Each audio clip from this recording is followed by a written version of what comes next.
성경은 우리가 복음 진리를 이해하기 쉽도록 뚜렷이 특징이 다른 두 종류를 비교하여 설명하는 일들이 종종 있습니다.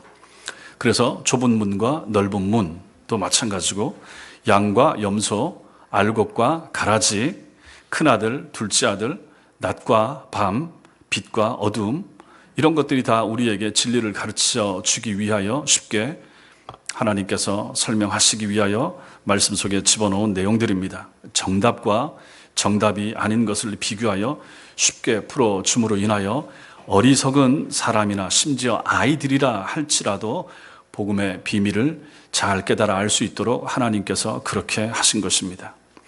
우리는 오늘 말씀 속에서도 이러한 부분, 그러한 내용이 나타나는 것을 보게 됩니다. 그래서 오늘 제목을 두 손, 두 환란으로 잡은 것입니다. 이 말씀을 같이 나눌 때 여러분과 저에게 깨닫는 은혜가 있게 되길 바랍니다. 먼저는 두 손입니다. 두 사람의 손이 나옵니다. 두 사람의 손이 어떤 손인가 한번 살펴보겠습니다. 사도행전 11장 저 후반부 우리 27절부터 우리 몇 주 전에 봤는데 거기에 보면 안디옥 교회 교인들이 그들이 돈을 모았습니다. 부조를 모은 거죠. 이게 구제헌금입니다. 이걸 모아서 예루살렘 모교에 전달하게 됐습니다. 흉년이 들어서 예루살렘 교회가 많이 어렵다 하는 얘기를 듣고 모교회가 어렵다는 얘기를 듣고 지교회가 돈을 모은 거죠. 그게 부조입니다. 구제금이죠. 이것을 전달하는데 그냥 일반 성도 중에 아무를 보낸 것이 아니라 안디옥 교회에 두 명의 공동 목회자가 있었습니다. 바로 바나바와 사울이었죠. 이때는 사울, 바울 같이 이름이 불리는데 여기선 사울로 등장합니다. 이 두 사람을 세워서 이들에게 자신들이 모은 돈을 가지고 예루살렘 교회 전달자로 세운 것입니다. 여러분들이 아시는 것처럼 바나바는 본래 예루살렘 교회가 안디옥 교회 목회자로 파송을 했죠. 안디옥 지역에 교회가 섰다라고 하니까 예루살렘 모교에서 듣고 너무 반갑고 감사해서 목회자를 파송했는데 1년 전에 그 사람이 바로 바나바였습니다. 그래서 11장 26절에 보니까 1년 동안 목회를 했다 하는 거죠. 그리고 이번에 이제 이 구제금을 가지고 돌아가게 되니까 바나바 입장에서는 1년 만에 예루살렘으로 올라가게 된 것입니다. 근데 같이 가는 사람 사울은 다르죠. 바울은 갈라디아서 2장 1절에 보면 이때 예루살렘 올라가는 것이 14년 만의 일이라 이렇게 나와 있습니다. 우리가 아는 것처럼 다메섹 도상에서 주님의 부르심을 바울이 받았죠. 그래서 회심을 하게 됩니다. 다메섹의 유대교인들이 자신을 이제 배교자로 간주해서 죽이려고 합니다. 저 사람이 유대교인이었었는데 어느 날 갑자기 기독교인이 되니까 가만히 둘 수가 없었습니다. 그래서 이 사람들을 피해서 도망을 가는데 아라비아 광야로 갑니다. 거기서 3년 동안 있으면서 하나님 앞에서 경건의 훈련을 쌓게 됩니다. 그 이후에 예루살렘으로 올라갔을 때 한번 올라갔는데 예루살렘의 유대교인들이 역시 배교자인 바울을 알아본 거죠. 그래서 또 죽이려고 합니다. 그러자 바울을 아끼는 기독교인들이, 믿음의 형제들이 바울을 설득합니다. 여기 있으면 큰일 나겠습니다. 아직은 때가 아닌 것 같습니다 해서 바울을 설득해서 고향 다소로 보내게 됩니다. 그래서 고향으로 갑니다. 그런데 그때 가면 잠깐 있다가 올라올 줄 알았는데 성경적으로 따져봤더니 긴 시간을 자기 고향에서 은둔하게 되는 것입니다. 기간을 따져봤더니 한 13년 동안이나 자기 고향 다소에서 은둔 생활을 한 것으로 나옵니다. 물론 학자들에 따라서 6년 있었다, 8년 있었다 이렇게 말하지만 제가 이렇게 봤을 때는 한 13년 정도 있었던 것이 맞는 것 같습니다. 그리고 나서 이제 우리가 지난 시간에 제가 설교할 때 말씀드렸던 것처럼 안디옥 교회 목회자가 되었던 바나바가 사울을 찾아오게 되죠. 바나바가 봤을 때 이 안디옥 교회를 목회하는데 자기 혼자 목회하는 것보다 바울이라고 하는 사람, 사울, 지금 고향에 내려가서 은둔하고 있는 이 사람을 데려와서 목회하면 훨씬 더 잘할 것 같다라고 하는 것을 알고 다소에 찾아가서 바울을 데리고 오죠. 그리고 와서 안디옥 교회에서 1년 동안 같이 공동 목회를 한 것입니다. 그러던 중에 예루살렘 교회가 흉년을 만나서 어려움을 당했다 하는 소리를 듣고 돈을 모아서 구제금을 가지고 이 두 사람, 바나바와 사울이 이것을 가지고 예루살렘으로 올라가는데 바나바는 1년 만에, 그리고 사울은 14년 만에 가게 되는 것입니다. 자, 그런데 사도행전 11장 30절을 보십시오. 사도행전 11장 30절 그거 같이 읽겠습니다. 시작. 이를 실행하여 바나바와 사울의 손으로 장로들에게 보내니라. 이렇게 말씀하고 있습니다. 이때 안디옥 교회 교인들이 모은 구제금을 바나바와 사울이 그냥 예루살렘 교회 아니면 장로들에게 전달했다 이렇게 말하면 되는데 거기 뭐가 나옵니까? 바나바와 사울의 손으로 이렇게 표현합니다. 구제금을 전달할 때 돈을 전하는데 당연히 우리가 우리 손 아니면 뭐 발로 전하겠습니까? 뭘로 전하겠습니까? 너무나도 당연한데도 불구하고 굳이 여기다가 바나바와 사울의 손으로라고 굳이 안 써도 될 말을 썼다라고 하는 것은 손이 중요하다 하는 것을 보여주기 위하여 강조하기 위하여 이 단어를 사용하고 있는 것입니다. 오늘 이 본문의 시점으로부터 한 20년 전을 생각을 해보십시오. 바울, 그때 사울이죠. 사울은 유대교 지도자가 되려는 큰 꿈을 가지고 젊은 나이에 고향 다소를 떠났습니다. 그래서 예루살렘으로 올라갑니다. 예루살렘에서 좋은 스승을 만났습니다. 가말리엘이라고 하는 당대 최고의 학자를 만나서 그 사람 밑에서 공부를 하게 됩니다. 요즘으로 따지면 한 서울대학교 정도 되는 그러한 데 가서 공부를 했다 이렇게 보면 됩니다. 이 사람은 유대교인이고 바리새파고 그래서 아주 열심을 내서 잘 배웠습니다. 그리고 공부를 어느 정도 마친 다음에는 기독교인들을 없애버리는 일에 그리스도인들을 잡아 죽이는 일에 최선봉에 서게 됩니다. 누가? 사울이요. 이 사람은 숨어있던 기독교인들을 잡아냅니다. 찾아냅니다. 그래서 연행해서 넘겨주는 일을 열심히 잘 감당했습니다. 무엇으로 그렇게 했겠습니까? 자기 두 손으로 젊은 가슴이 뜨거운 이 젊은 사울의 두 손으로 예수 믿는 사람들을 잡아다가 색출해서 넘겨주는 일을 열심히 잘 감당했습니다. 그렇다면 젊은 시절 이 사울의 두 손이라고 하는 것은 자기의 야망을 이루기 위한 불의의 도구에 불과했다. 우리는 이렇게 볼 수 있을 것입니다. 오늘 본문의 시점으로부터 약 17년 전에 이 사람은 어떻게 됩니까? 이제 그 유대교 젊은 바리새인으로 열심히 그 일을 하고 있었죠. 교회를 또 기독교인들을 잡아 죽이는 일을 열심히 하다가 예루살렘에서 멀리 떨어진 다메섹에도 이 기독교인들이 또 숨어 있다. 이 사람들도 잡아내야 되겠다 하고 다메섹으로 향하고 있습니다. 그곳에 그리스도인들을 자신의 두 손으로 잡아서 예루살렘으로 끌고 오기 위하여 그곳으로 가고 있었던 것입니다. 그런데 가던 도중에 다메섹으로 가던 도중에 우리가 잘 아는 것처럼 이 사람이 빛과 소리 가운데 찾아오시는 예수 그리스도를 만나게 된 것입니다. 강력한 빛과 소리로 찾아오신 주님께 사로잡힘과 동시에 너무 밝은 빛을 받기 때문에 시력을 잃게 됐습니다. 어쩔 수 없이 자기 손을 다른 사람 손에 맡기게 됩니다. 다른 사람 손에 이끌려서 이 사람은 이제 다메섹 시내로 겨우 들어갈 수 있게 되었습니다. 그 이후에 그 다메섹에서 아나니아라고 하는 하나님의 사람을 만나서 아나니아의 안수로 시력을 되찾게 됩니다. 그리고 이 바울이 이제 그 다메섹에서 유대인들이 자기를 죽이려고 하니까 피했다고 그랬죠. 아라비아 광야로 갔죠. 거기서 3년의 시간을 보내게 됩니다. 이때의 사울은 어떤 사람입니까? 더 이상 대적자가 아닙니다. 더 이상 하나님의 원수가 아닌 거죠. 그리스도인을 핍박하던 바울이 그리스도인이 되어서 이제 예루살렘으로 돌아오게 되는 것입니다. 이 사람이 두 손을 생각을 해보십시오. 더 이상 사울의 두 손은 자기의 야망을 위한 불의의 도구가 아니었고 장래가 촉망되던 유대교 젊은 엘리트도 아니었다 하는 것입니다. 그러나 자신을 죽이려는 유대교인들의 위협을 피해서 빈손으로 고향 다소로 내려가야만 했다라고 아까 말씀을 드렸습니다. 그 후에 14년이라는 긴 세월, 13년 동안 고향에 내려가 있고 바나바가 찾아와서 올라와서 안디옥 교회에서 1년 동안 목회를 같이 하고 그리고 구제금을 가지고 14년 만에 다시 예루살렘을 찾아가고 있는 사울의 손에는 뭐가 들려 있습니까? 구제금이 들려 있었다 하는 것입니다. 안디옥 교회 교인들이 힘있게 모은 구제금을 가지고 예루살렘 교인들을 도와주기 위하여 가고 있는 것입니다. 자기의 꿈을 위한 불의의 도구에 불과했던 그의 두 손이 이제는 바뀐 것입니다. 진리와 생명을 위한 도구로 바뀐 것입니다. 바울의 손과 바울의 온 지체가 복음과 교회를 위한 진리의 또 생명의 도구로 변화가 된 것입니다.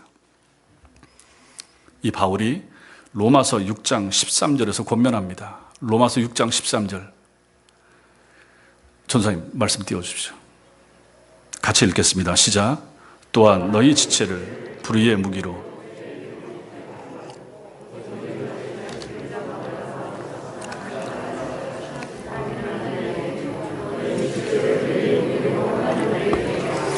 여기서 무기로 번역된 헬라어는 본래 도구라는 단어입니다. 도구라는 뜻을 가지고 있습니다. 옛날 성경에 병기라 나오고 병기, 무기, 도구입니다. 바울은 의인과 악인을 가르는 기준을 다른 무엇도 아닌 인간의 지체가 우리의 몸이 무슨 도구로, 무엇을 위한 도구로 사용되고 있느냐에서 찾고자 한 것입니다. 아무리 그럴듯해 보여도 그의 손과 발이 죄와 불의의 도구로 사용되고 있다면 이 사람 누굽니까? 나쁜 사람입니다. 이 사람 불의한 사람입니다. 반대로 비록 보잘것없어 보이는 사람이라 해도 자신의 손과 발을 주님 안에서 복음이나 교회를 위해서 사용하는 사람이라면 이 사람은 착한 사람이고 의로운 사람인 것입니다. 사울의 손은 지금 하나님의 의를 위한 거룩한 도구로 바뀐 거죠. 그전에는 그렇지 못했습니다. 그 전에는 오히려 교회를 핍박하고 박해하고 오히려 신자들을 잡아 죽이던 악한 손, 마귀에게 속한 손이었지만 이 사람의 손이 이제는 바뀌게 된 것입니다. 언제 바뀌었습니까? 다메섹 도상에서 빛과 소리 가운데 찾아오신 예수 그리스도를 만남으로 말미암아 이 사람의 생애가 바뀌게 된 것입니다. 손과 발은 여전한데 쓰이는 곳이 달라지게 되었다 하는 것입니다.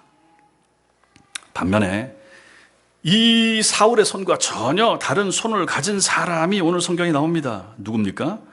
사도행전 12장 1절에 나타나는 헤롯 왕이 나옵니다. 헤롯 왕. 1절만 같이 읽겠습니다. 시작. 그때 헤롯 왕이 손을 들어 교회 중에서 몇 사람을 해하려 하여. 보십시오. 손을 들어. 여기도 또 손이 나옵니다. 당연히 헤롯이 뭐 자기 손 가지고 직접 잡아 죽이겠습니까?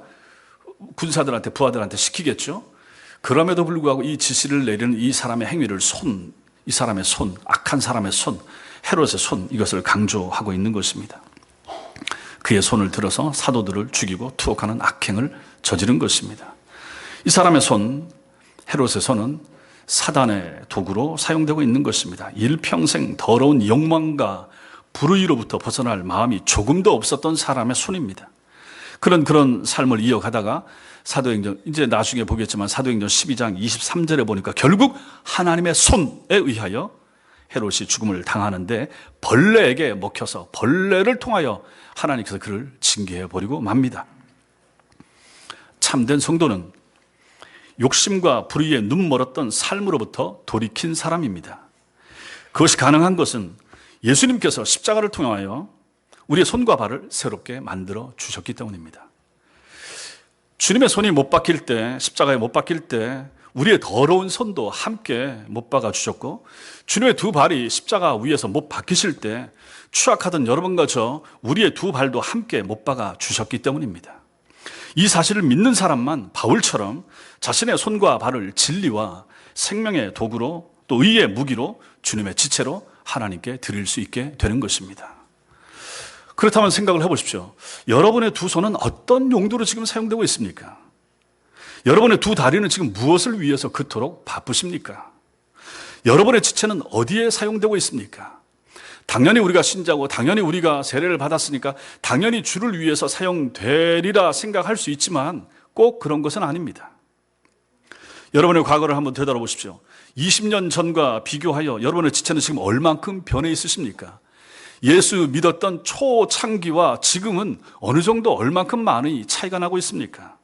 10년 전과는 어떤 차이가 있습니까? 여러분의 두 손으로 움켜쥐고자 한 것은 무엇입니까? 예수 믿고 나서도 지금까지 무엇을 추구하면서 그토록 열심히 달려오셨습니까? 여러분의 두 발은 또 어디에 서 있으십니까? 만약 우리의 두 손과 두 발이 행한 모든 것이 예수 생명이나 복음과 무관한 것이었다 그러면 우리도 젊은 날에 바울처럼 헛된 인생을 산 어리석은 사람일 수밖에 없는 것입니다. 바울은 갈라디아서 5장 24절에서 이렇게 증언합니다. 같이 읽겠습니다. 시작. 그리스도 예수의 사람들은 육체와 함께 그 정욕과 탐심을 십자가에 못 박았느니라. 아멘. 바울은 주님께서 못 박히신 십자가에서 주님만 본 것이 아니었습니다. 바울은 자신을 위해서 십자가에 못 박히신 주님 안에서 주님과 함께 십자가에 못 박힌 자신의 육체도 보았던 것입니다. 십자가에 못 박히신 주님의 손 안에서 더러운 탐욕의 도구였던 자신의 두 손도 못 박힌 것을 바울은 본 것입니다. 십자가에 못 박히신 주님의 발 안에서 불의의 무기였던 자신의 두 발이 함께 못 박힌 것을 바울은 보았습니다. 이처럼 십자가에 못 박히신 주님 안에서 바울의 손과 발이 그의 육체가 함께 못 박혔기에 이제 그의 손과 그의 발은 진리와 생명의 도구로, 의의 무기로 주님의 지체로 거듭날 수 있었던 것입니다. 성도 여러분, 우리가 어떤 그릇된 잘못된 길에서 돌아서는 것, 그릇된 삶을 청산할 때 흔히 어떻게 표현합니까? 손을 씻는다 이렇게 말합니다. 손을 씻는다.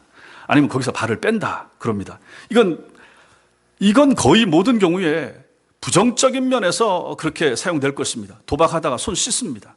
어디 잘못된 모임이나 이런 데 동아리라든지 아니면 무슨 서클이라든지 폭력 집단에 있다가 발을 뺀다. 그러면 이제 새 삶으로 돌아오는 거죠.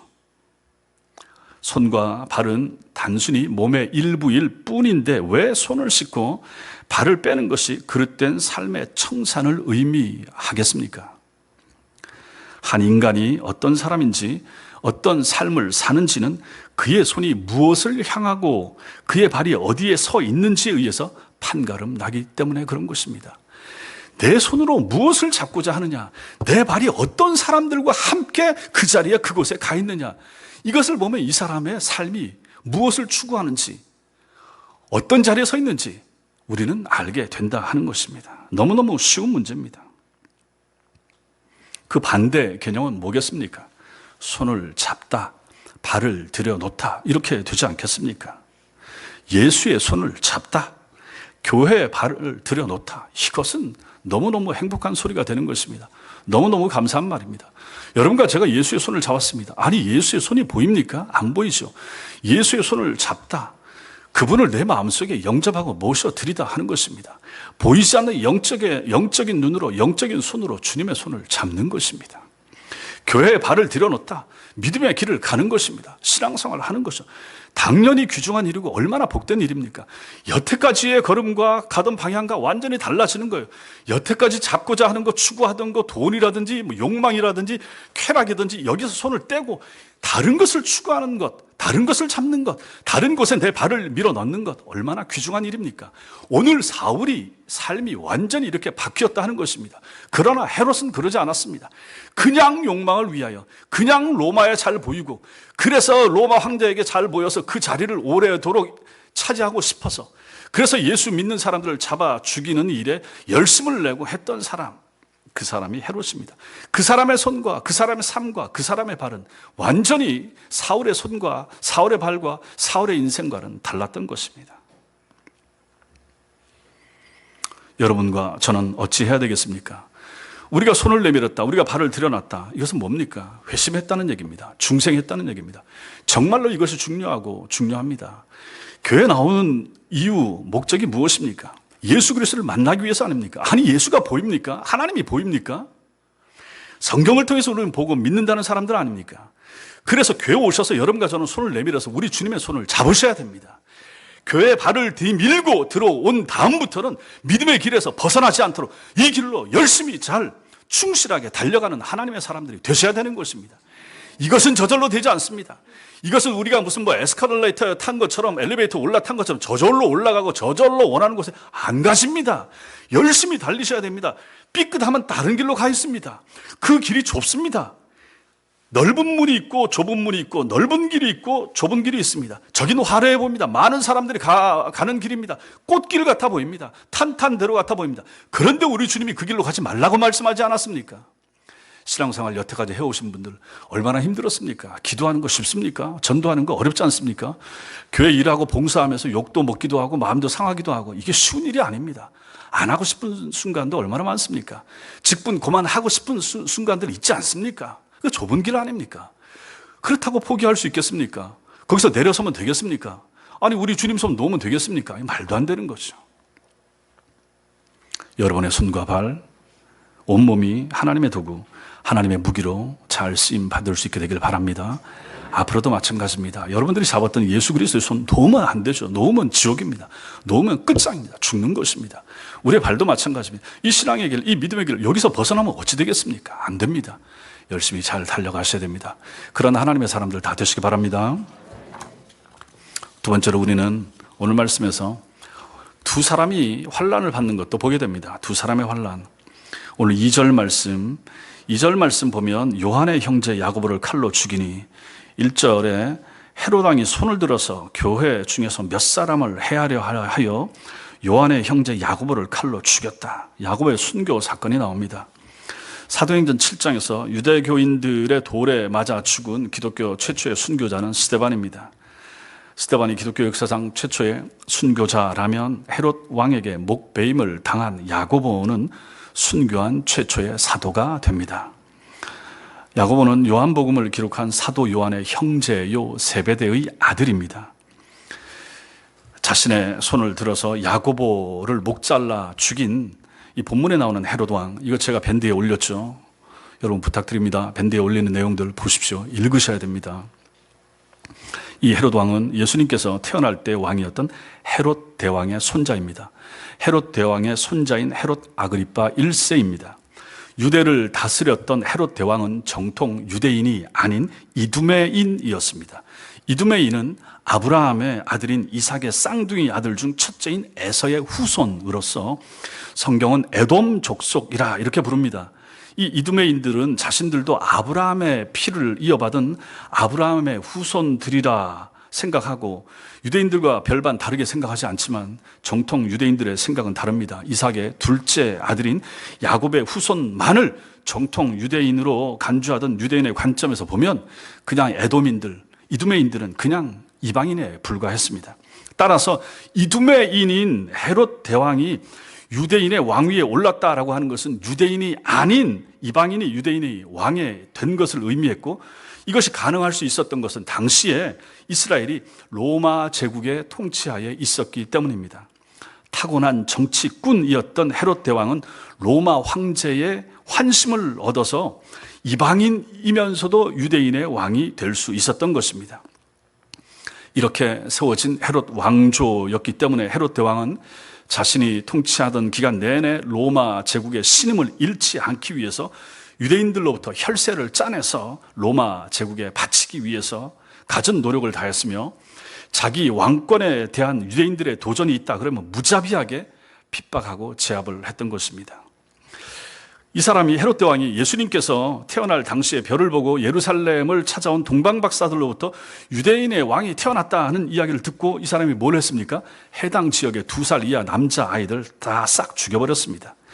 자신이 정통 유대인이 아니기에 언젠가 유대인에 의해서 자신의 왕위가 도전받게 될 것을 가장 두려워했기 때문에 그런 짓을 저지른 것입니다. 동시에 헤롯 대왕은 또한 자기가 유대인을 다스리고 있으니까 유대인들을 억압하기만 하면 어렵지 않습니까? 환심을 좀 살 필요도 있죠.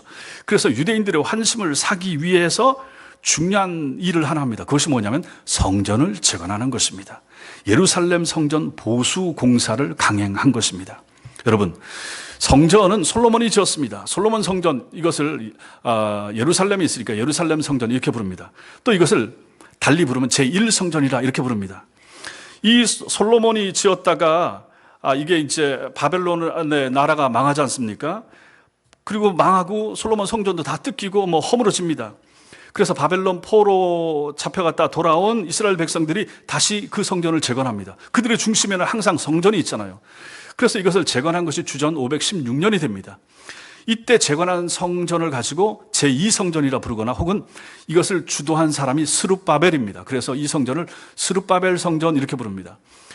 첫 번째 성전을 솔로몬 성전, 다 같은 겁니다. 그 다음에 두 번째 성전을 스룹바벨 성전 이렇게 부릅니다. 그런데 이것도 지금 이 시점, 오늘 사도행전 시점으로 보면 긴 세월이 흘렀죠. 500년 시간이 흘렀지 않습니까? 그러다 보니까 역시 이것도 많이 허물어지고 쇠락한 것입니다. 그러다 보니까 약삭 빠르고 머리가 잘 돌아가는 헤롯이 저 사람들의 마음을 얻으려고 그러면 저 허물어지고 좀 많이 누추해진 저 성전을 새로 지어주면 참 좋아하겠다, 이 생각을 하게 된 것입니다. 그래서 이 헤롯 대왕이 성전을 짓게 됩니다. 시작하게 됩니다.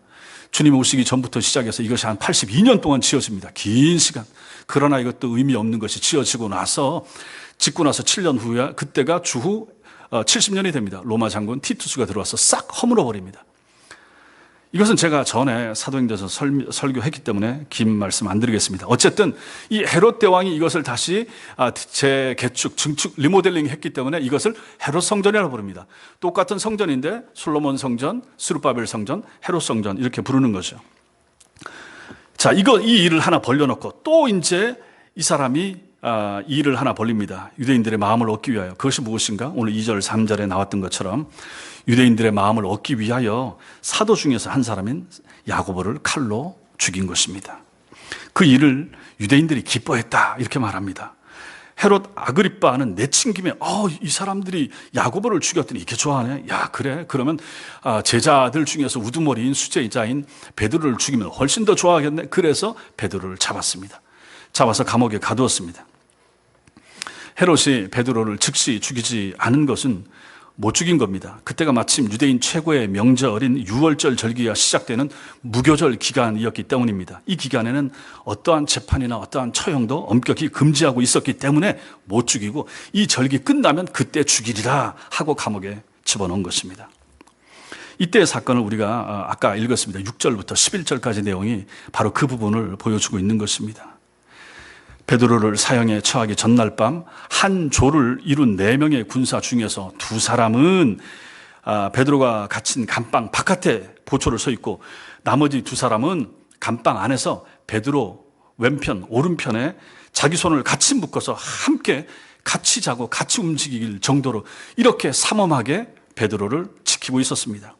여러분, 왜 이 사람들이 베드로를 이렇게 엄하게 감시했을까요? 그것은 우리가 앞에서 한번 본 적이 있습니다. 사도행전 5장 17절부터 20절에 보면 이때도 이미 베드로가 한번 감옥에 갇혔다가 대제사장들과 무리들이 베드로를 감옥에 집어넣는데 베드로가 밤사이 하나님의 성령의 도우심으로 감옥에서 빠져나갔던 적이 있습니다.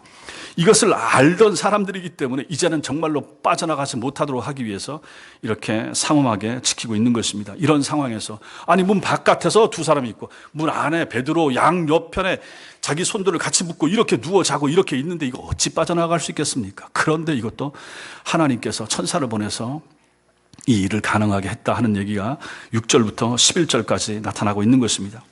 주님의 구출하는 이 방법이 얼마나 상상을 초월하는 신비로운 방법이었던지 당사자인 베드로조차도 9절에 보니까 현실이 아닌 환상 아닌가 이렇게 생각할 정도로 하나님이 이 일을 진행하셨던 것입니다. 자, 이게 중요한 게 아니라 여기서 우리가 생각할 게 있습니다. 왜 야고보와 베드로에게 일어난 두 사건이 너무 이렇게 다른가? 똑같은 주님의 제자인데 마태복음 4장에서 베드로와 야고보는 똑같은 날 똑같은 갈릴리에서 똑같은 주님의 부르심을 받아서 그때부터 같이 제자가 됐습니다. 그들 직업 역시 야고보와 베드로 똑같이 어부였고 나이마저 비슷했을 것입니다. 그 이후에 3년 동안 그들은 주님과 동고동락하는 그러한 제자로 함께 살았습니다. 주님께서 부활 승천하신 뒤에는 2사람 모두 주님과 복음을 위하여 자신들의 전 삶을 바치겠다고 했습니다. 부활 주님을 체험한 것도 마찬가지였습니다. 은혜도 같이 받았습니다. 성령 체험도 같이 했습니다.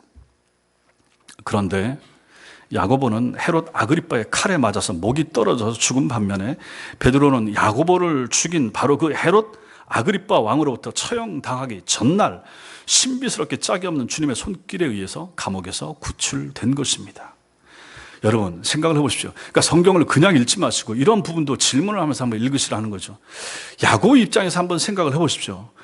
우리가 만약에 야고보 입장에서 아니 왜 저는 죽고 왜 베드로는 살립니까?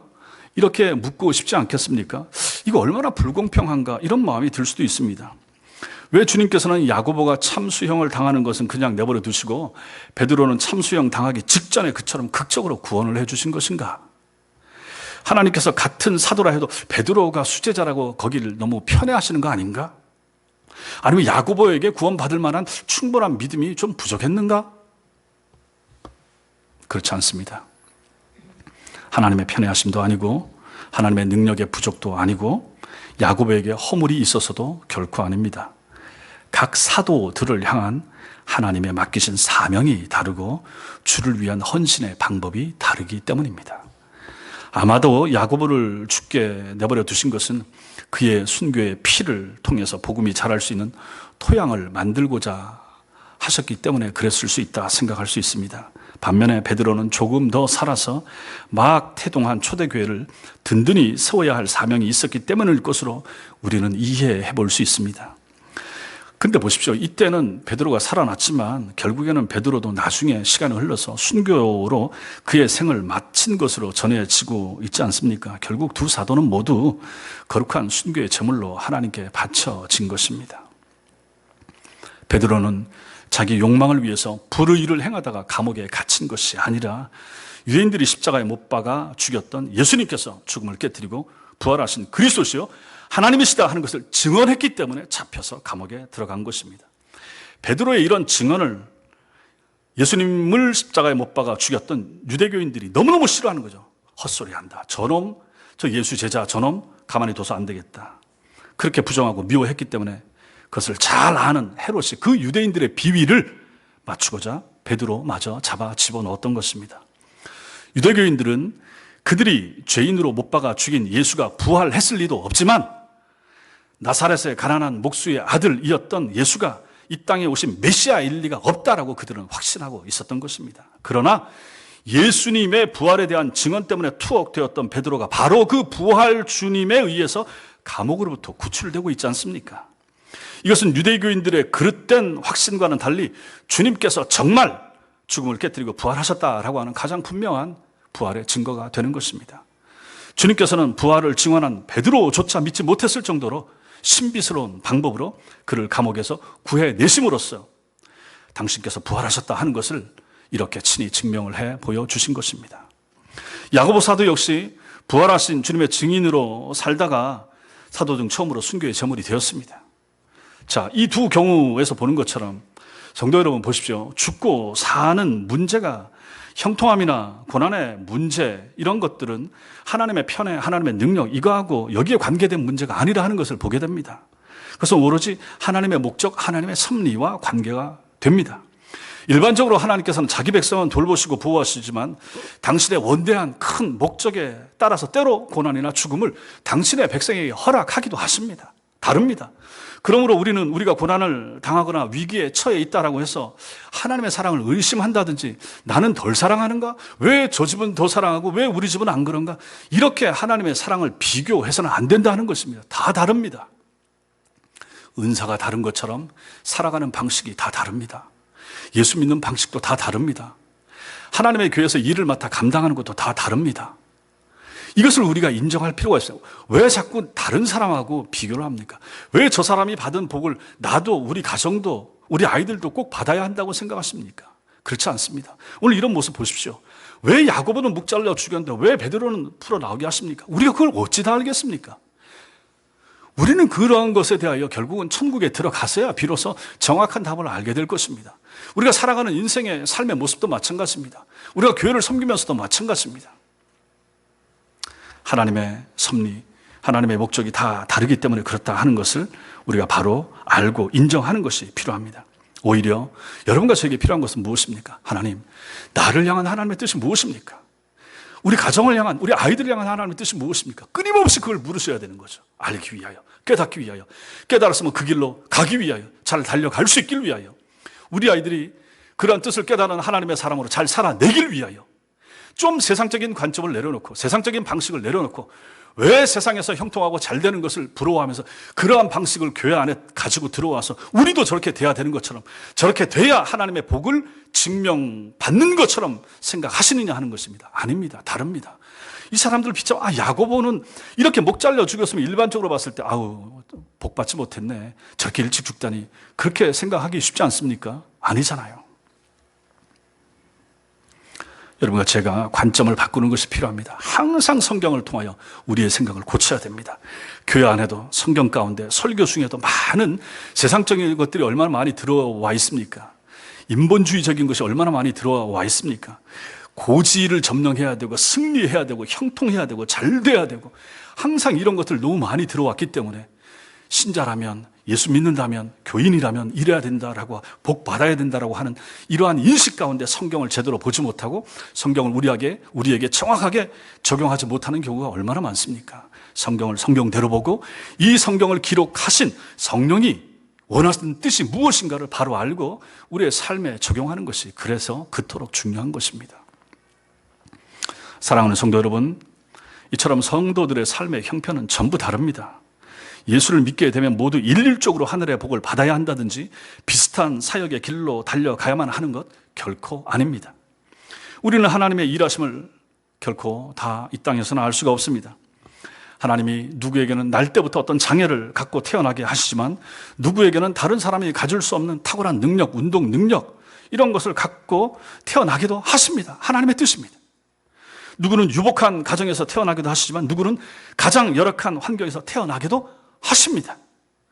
야고보처럼 일찍 천국에 데려가기도 하시면 베드로처럼 몇십 년을 더 살면서 주의 일을 하기도 하는 것, 이것이 바로 하나님의 뜻이고 하나님의 일하심의 방식인 것입니다.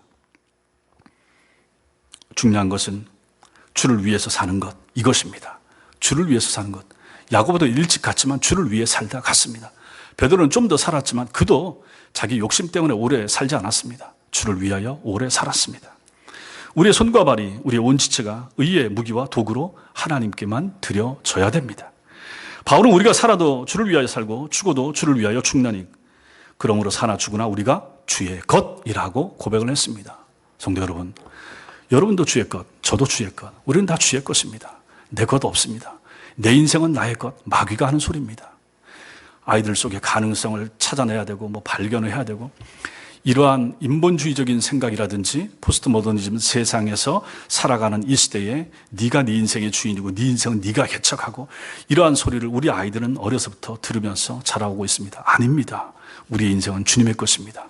우리의 인생은 하나님의 것입니다. 우리 인생의 개척자는 내가 아니고 하나님이십니다. 하나님이 내게 은혜를 주시고 믿음 안에서 그 길을 걸어가게 하시고 개척하게 하십니다. 그러므로 우리는 이런 믿음과 이런 신앙이 필요한 것입니다. 오늘 이런 말씀들을 통하여 여러분과 저는 바른 관점을 갖는 것이 그토록 중요한 것입니다. 살고 죽는 것 하나님의 손에 달려 있습니다. 우리 속에 어떤 암이 어떻게 자라고 있는지 누가 알겠습니까? 하나님이 어떤 사람은 100년 살게 하지만 어떤 경우는 5살에 데려갈 수도 있습니다. 그걸 왜 불공평하다 말씀하십니까? 그럴 수 없습니다. 하나님이 하십니다. 당신의 뜻입니다. 땅에서는 다 알 수 없습니다. 우리는 순종해야 됩니다. 아멘. 주 예수여, 당신의 뜻이 이루어지길 원합니다. 그렇게 하셔야 됩니다. 주를 위해서 우리의 손과 발, 지체를 들이시길 바랍니다. 하루하루 살아가는 것, 이번 남은 5월달 살아가는 것, 내일부터 또 한 주간 사는 것, 열심히 세상을 하시지만 교회 일만 주의 일이 아닙니다. 세상에서 가정을 돌보고 하는 것, 다 주님 안에서 신자가 하는 것은 다 주의 일입니다. 주님 안에서 주님 마음 품고 하는 것 전부 다 주의 일입니다. 그러므로 성속을 구별해서는 안 됩니다. 교회는 거룩하고 세상은 더럽고 그렇지가 않습니다. 신자가 발을 대고 사는 곳은 거룩한 곳입니다. 신자가 믿음 안에서 걸어가는 땅은 거룩한 땅이 되는 것입니다. 그 악한 땅에 신자가 있기 때문에 거룩한 땅이 되고 거룩한 땅이 되고 거룩한 땅이 되지 않습니까? 신자 한 사람 요셉 때문에 보디발의 집이, 그 악한 이방인들의 집이 복을 받지 않습니까? 요셉 한 사람 때문에 그 사람이 너무너무 사랑스럽고 이뻐서 하나님께서 온 애굽에 복을 내리시지 않습니까? 신자가 바로 그런 존재가 되는 것이죠. 주를 위해서 충성스럽게 살다가 주를 위해서 장엄하게 죽을 수 있다면 얼마나 멋진 인생이겠습니까? 여러분과 제가 마찬가지입니다.